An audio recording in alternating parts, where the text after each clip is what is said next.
Ligne droite. Le grand réveil.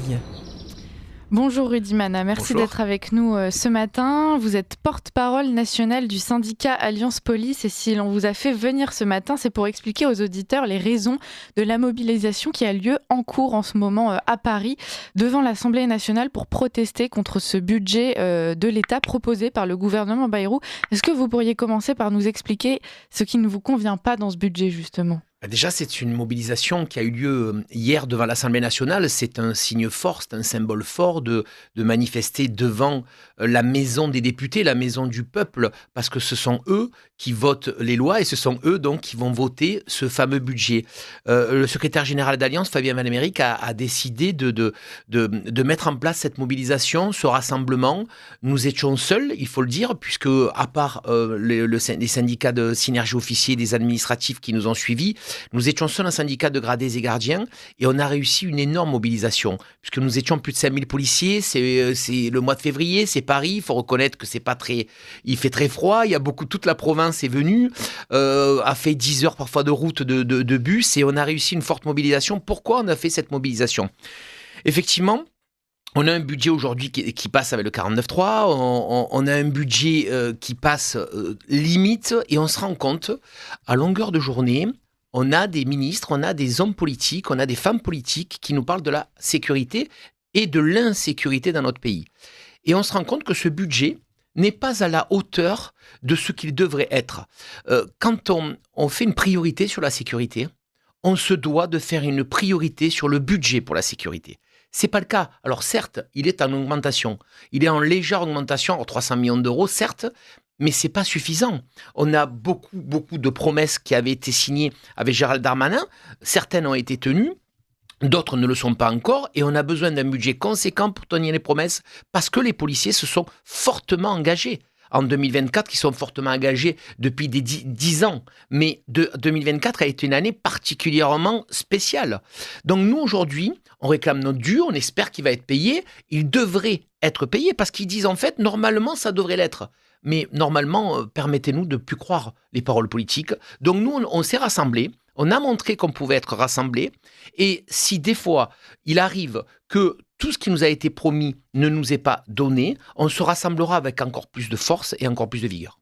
Alors, ce que vous pointez du doigt, c'est la différence entre les moyens qui vous sont alloués et ce à quoi vous devez faire face sur le terrain. C'est cette réalité de terrain-là aussi que vous voulez rappeler à nos élus, cette insécurité que vous-même, vous vivez tous les jours à travers votre travail. Bien évidemment. Alors, déjà au niveau des renforts d'effectifs, il a été supprimé les renforts d'effectifs qui devaient être en police et en gendarmerie. On va juste remplacer les départs en retraite. Mais en fait, on ne prend pas en compte les nombreux départs, les nombreuses démissions et les nombreux départs en disponibilité des fonctionnaires de police. Il y en a de plus en plus qui quittent la police parce qu'ils n'en peuvent plus de ce boulot. Et ces départs-là ne seront pas compensés. Donc, à la fin de l'année, on va être presque moins nombreux qu'en début d'année. Et vous l'avez très bien dit, quand on voit l'insécurité, quand on voit à quoi sont confrontés les policiers à longueur de journée. Je rappelle quand même qu'il y a 15 000 policiers qui sont blessés en service par an. Ça fait plus de 40 par jour. Plus de 40 policiers par jour sont blessés en France.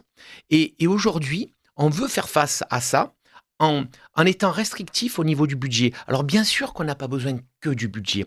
Ça, c'est le début, c'est la première pierre. Bien sûr qu'on a besoin aussi des peines minimum. C'est incompréhensible aujourd'hui de voir que des policiers sont agressés et que ces agresseurs ne font pas 1 minute de prison. C'est absolument insupportable. Et ça, on aimerait aussi que ce soit soit voté à la loi et soit voté par les députés. Ça, c'est une grande revendication d'Alliance et franchement, on en a véritablement besoin. Après, on va parler de la justice, le manque de moyens. Bien évidemment que la justice a aussi besoin de moyens pour pouvoir nous apporter les solutions, la suite des solutions que les policiers apportent. Et ça, c'est une réalité. Oui, parce que quand vous nous dites qu'il y a des agresseurs, enfin des délinquants, voire des criminels qui ne font même pas 1 minute de prison, qui sont relâchés 2 heures après être entrés dans un commissariat, c'est parce que, et l'État l'avouera peut-être moins, c'est qu'il n'y a aussi plus de place dans nos prisons. Donc en fait, c'est l'ensemble d'un système qu'il faut reprendre. Ah mais complètement. Alors, j'ai l'impression qu'aujourd'hui, on a un véritable duo à la tête entre Gérald Darmanin, garde des Sceaux, et Bruno Retailleau, ministre de l'Intérieur. On a pour la première fois en France, depuis de nombreuses années, un duo et pas un duel. On a eu tellement de duels précédemment que là, on a l'impression que ça va dans le bon sens. Alors, j'espère que ça ne deviendra pas un duel politique in fine. Pour l'instant, on a deux personnes qui vont dans le même sens. Comme vous dites, il y a des priorités. Effectivement, ces places de prison, ça fait 30 ans qu'on nous bassine avec ces places de prison. Et je rappelle quand même qu'Emmanuel Macron, quand il a été élu en 2017, il a promis 15 000 places de prison. On en est à peine à 4 000. Donc là encore, on nous promet, on ne donne pas. C'est pour ça que nous, on est toujours très inquiets quand on nous promet qu'on va payer cette année, parce qu'on n'a jamais la certitude que ces promesses vont être tenues. Donc 15 000 places de prison, il y en a 4 000. Donc aujourd'hui, on a affaire à une délinquance qui explose, à des magistrats qui sont amenés à mettre de plus en plus des individus en prison. Mais quand les prisons sont remplies à hauteur de 130-140%, il est évident que les surveillants pénitentiaires ont un boulot absolument horrible derrière, parce qu'il faut y être en prison, travailler avec ces mecs-là. Déjà qu'ils sont compliqués sur la voie publique, en prison, ça devient des fous furieux. Ouais. Donc on a des surveillants pénitentiaires qui sont devant le nombre croissant de détenus qui sont incarcérés, c'est absolument insupportable. Donc on a clairement besoin de places de prison.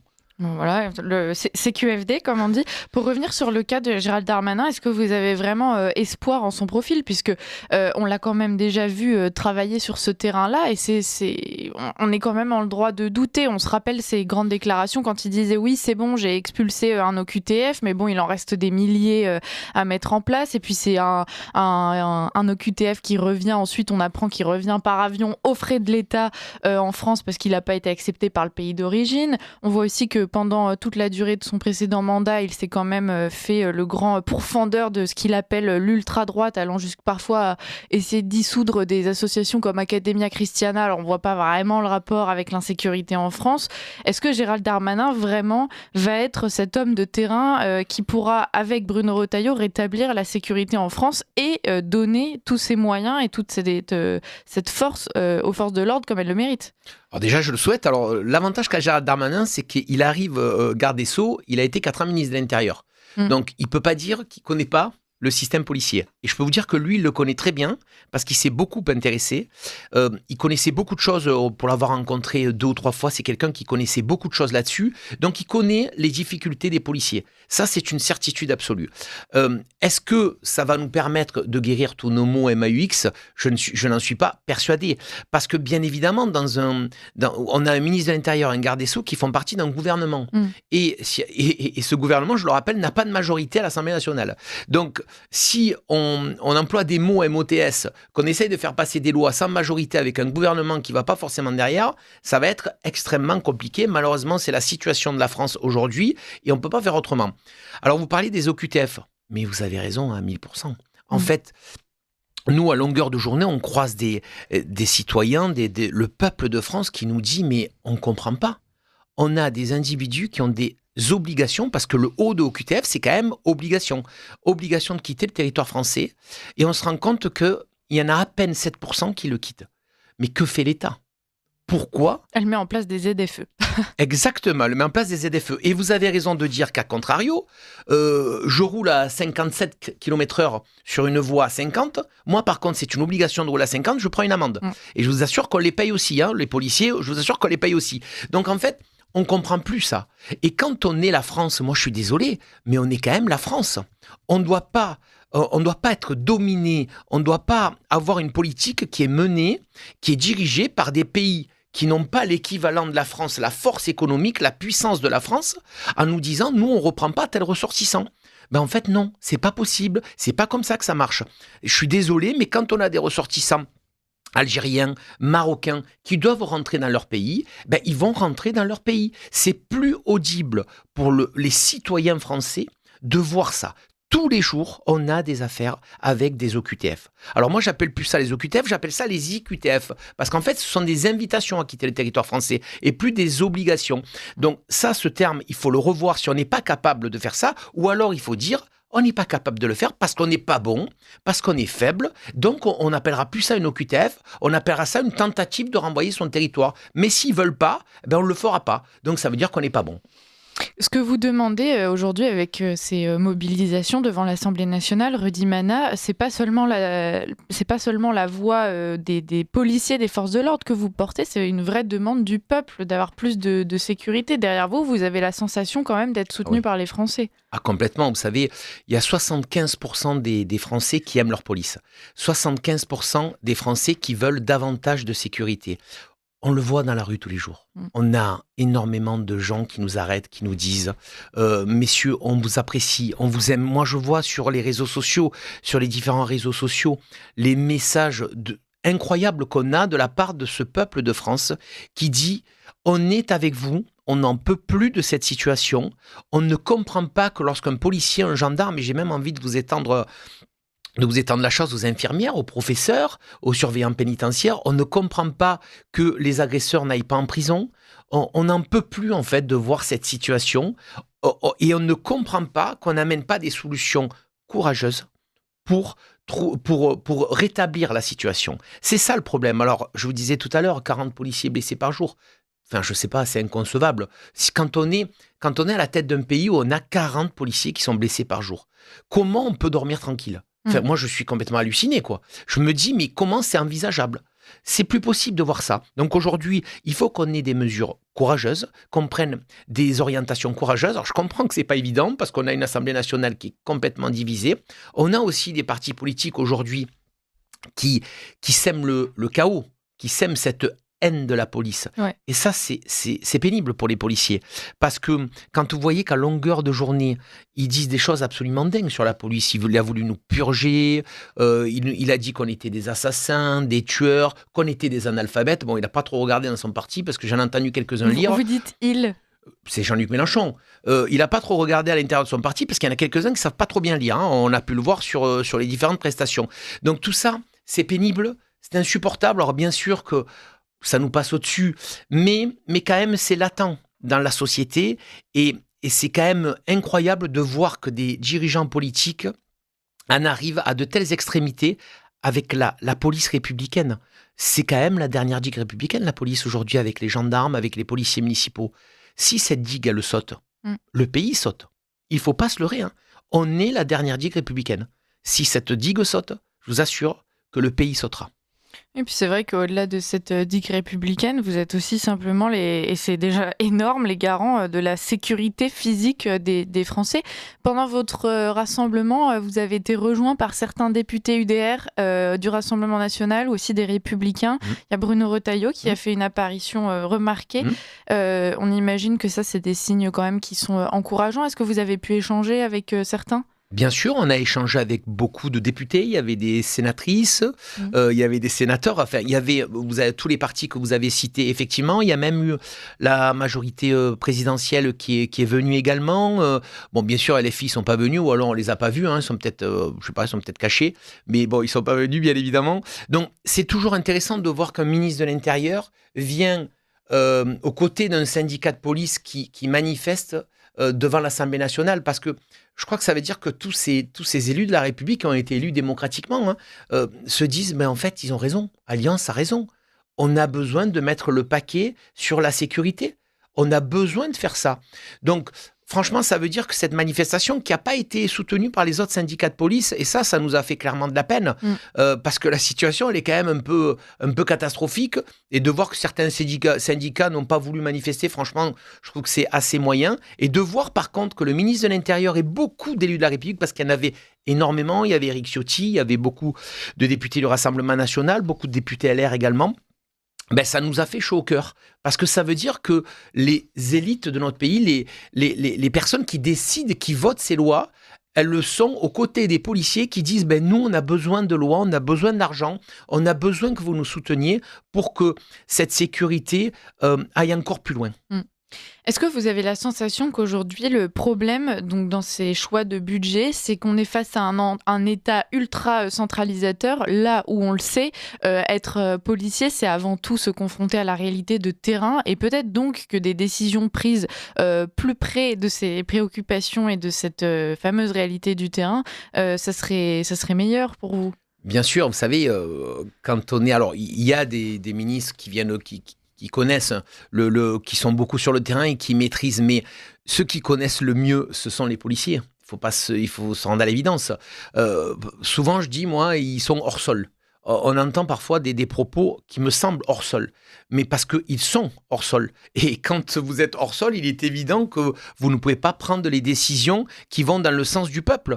Vous disiez tout à l'heure, on est les garants de la paix. Moi, j'adore un terme qui s'appelle gardien de la paix. Moi, je suis fier d'être un gardien de la paix. Ce terme, je l'adore, je trouve que c'est exceptionnel. Être gardien de la paix publique, gardien de la paix de nos concitoyens, c'est tout ce qu'on veut, c'est tout ce qu'on demande. Et pour être ça, il faut qu'on nous donne les moyens d'être des gardiens de la paix et pour garantir la paix et la sécurité à nos concitoyens. Oui, puis cette paix, il faut encore qu'elle existe pour pouvoir la protéger. Aujourd'hui, de moins en moins aussi. Et puis, vous vous retrouvez même parfois de voir... on voit aussi de plus en plus en France des moyens qui sont déployés, mais pour essayer de garantir une espèce de sécurité sans faire de cas par cas, surtout pas. Et donc, on se retrouve avec des caméras dans la rue. On va devoir avoir de plus en plus de policiers aussi à chaque coin de rue. C'est pas vraiment à ça qu'on aimerait que ressemble la France non plus. Ah non, mais en fait, il faut avoir une politique sécuritaire forte. C'est tout simplement ça. Vous savez, moi, je vis à Marseille. Je suis né à Marseille. Enfin, je suis un Marseillais. Donc, je connais... l'insécurité, un petit peu quand même, parce que c'est une ville qui est confrontée à ça. Ah oui. En fait, ils ont une devise. Ils sont forts avec les faibles et faibles avec les forts. Aujourd'hui, la voyoucratie considère que l'État est faible. Donc, ils sont forts. Si on devient un État fort, je vous assure qu'ils seront faibles. C'est une réalité. C'est une lapalissade.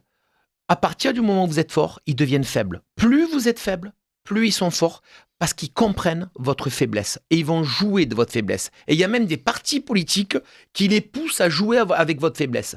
C'est bien là qu'on doit changer d'état d'esprit. Bien sûr qu'il y a le budget, bien sûr qu'il y a les constructions de places de prison, bien sûr qu'on a besoin parfois d'une justice un peu plus ferme, mais on a aussi besoin d'un état d'esprit national. On doit être plus fort face à la voyoucratie. Il n'y a pas de honte à être fort et ferme face à la voyoucratie. Quand on entend les Français évoquer ce fameux budget, il y en a aussi beaucoup qui sont très mécontents parce que forcément c'est un budget qui va être financé grâce aux impôts.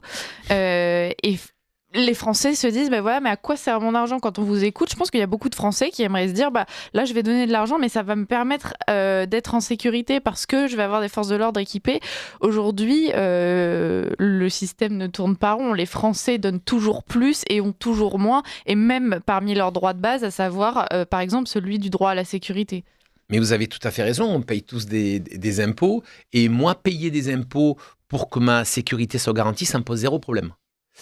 Payer des impôts pour que des gens viennent de pays étrangers se faire soigner, ça me pose un vrai problème.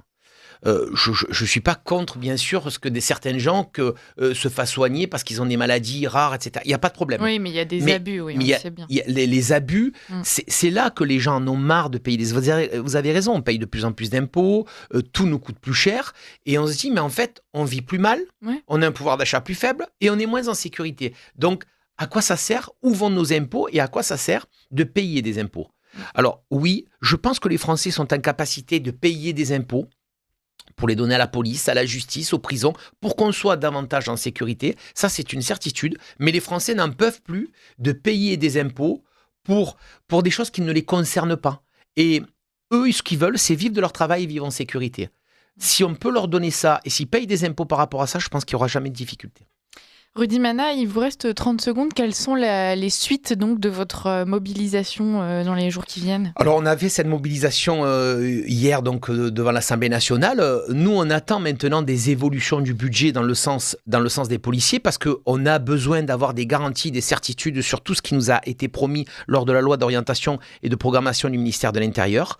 On a le droit de faire confiance, mais on est quand même toujours très vigilant.